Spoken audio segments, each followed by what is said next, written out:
Pertamanya masalah orang berikat ini adalah masalah otot yang tegang dan ataupun saraf terhimpit di bahagian tengkuk dan bahu. Jadi ini yang menyebabkan kita akan rasa sakit urat berikat dan tidak ada merasa keselesaan.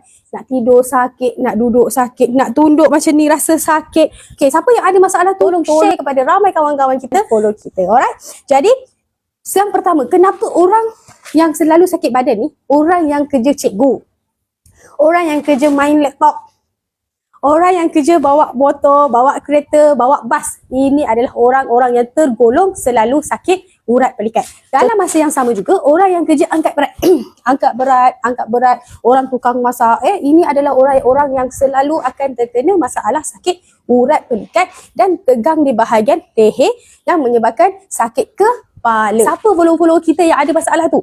Cuba komen-komen satu sebab Aisyah nak tunjukkan di mana urutan di bahagian tapak kaki atau di bahagian kaki boleh membantu melegakan masalah sakit urat berikat. Cepat-cepat komen satu dulu supaya Aisyah boleh tunjukkan di bahagian poin urat berikat di bahagian tapak kaki.